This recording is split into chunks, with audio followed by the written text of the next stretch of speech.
Hey there, this is Nick Slotta with Red Ox Insurance Agency, and I wanted to give you 9 steps to creating your own trucking company.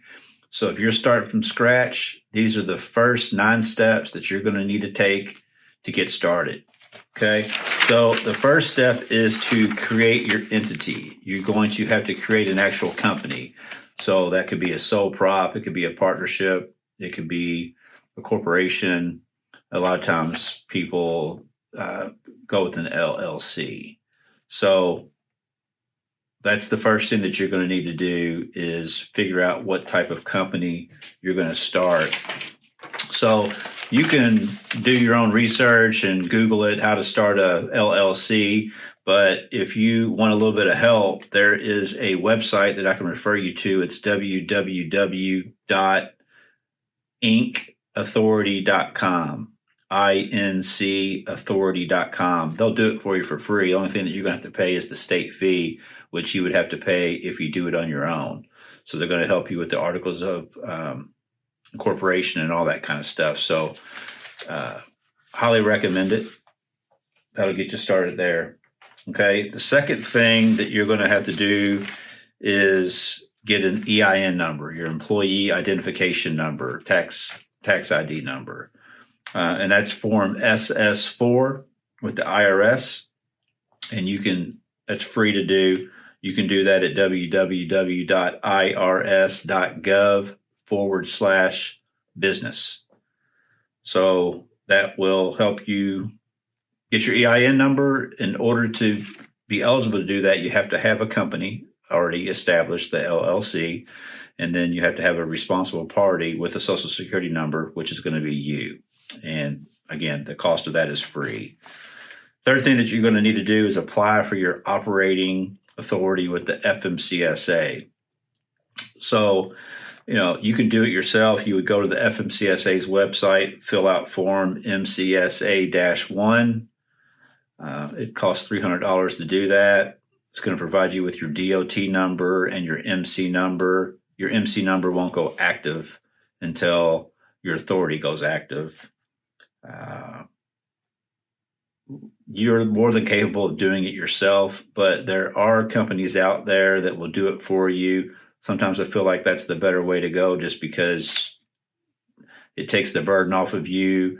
I've seen a lot of mistakes when folks apply.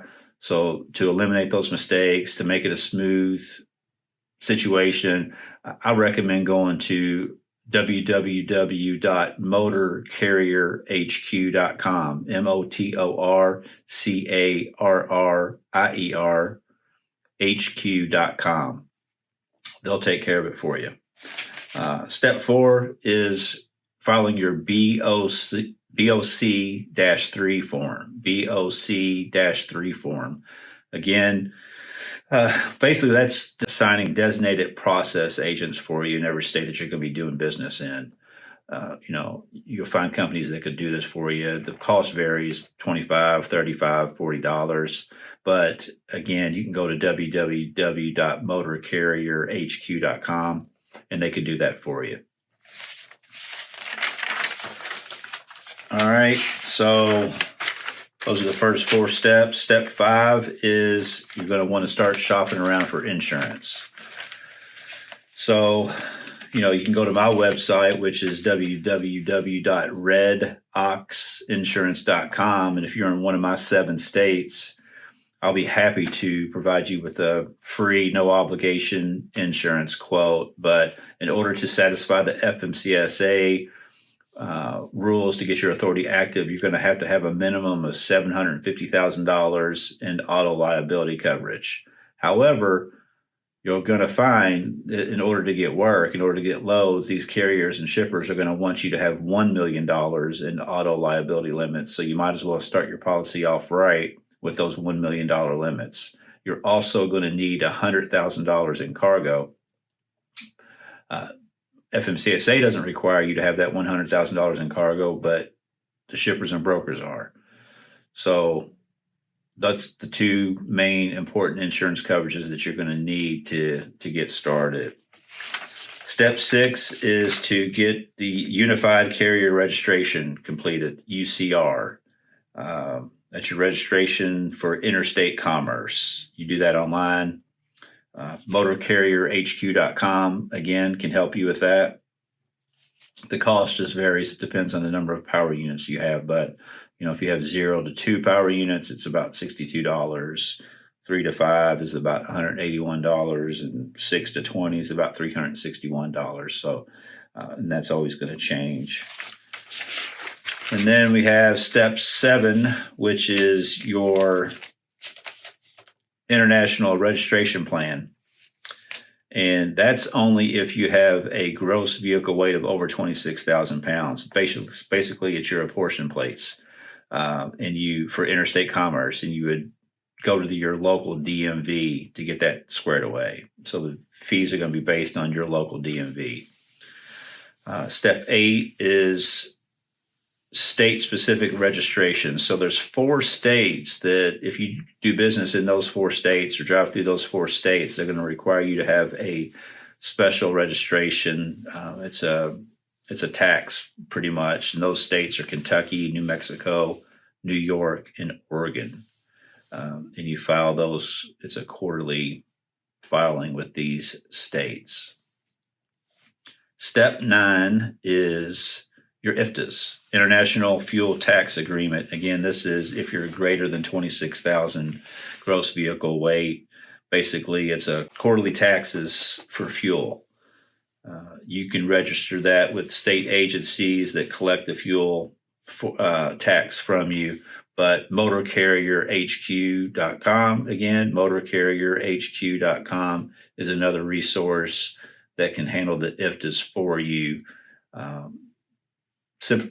Very simply, they simplify the process for you. So I don't have any affiliation with motorcarrierhq.com. I just have referred clients there, and they have done a good job for them. So I highly recommend them. That's it. Those are the 9 steps to get your trucking company started. Now, let me just give you a little bonus material. You're going to have some ongoing FMCSA requirements. So I jotted down a few. This is some things for you to think about, just to research and make sure you're going to be squared away. So you're going to have a new entrant safety assurance program. You're going to have a safety audit within your first 12 months. If you have a CDL or are required to have a CDL, you're going to have an alcohol and drug testing program. Again, CDL only for drivers and the company owner. You're going to have a FMCSA clearinghouse registration that you're going to have to complete. And then you're going to have hours of service compliance that you're going to have to be aware of, electronic logging devices. FMCSA commercial motor vehicles marking rules. So when you have these trucks, you're going to have certain stuff on the side of the truck, the DOT number, the business name, things like that. So make sure you do your research to figure out exactly what you need on the side of the trucks. Driver qualification file requirements, maintenance of an accident register. And then there's going to be certain things that you're going to be aware of that you're going to have renewal filings, your BOC3, your annual report for your entity, UCR, things like this have renewals, and they change. There's some of them you have to do every year, some of them it's every couple of years. So just make sure you're up to speed on those things, just to make sure your operation runs smoothly. You don't have any issues going forward. Hopefully you find this helpful. If there's anything I can do for you, please visit my website. Again, it's redoxinsurance.com. I am an insurance agent licensed in 7 states. I only deal with trucking, transportation industry. That's my niche. Check out the details below if you have any needs for an electronic logging device or access to a free load board for 30 days, DAT, fuel cards, factoring, all that stuff, all that information is below. It's also on my website as well. You can email me at info@redoxinsurance.com, info@redoxinsurance.com. I'll be happy to help you as best I can. I appreciate you watching. Thank you.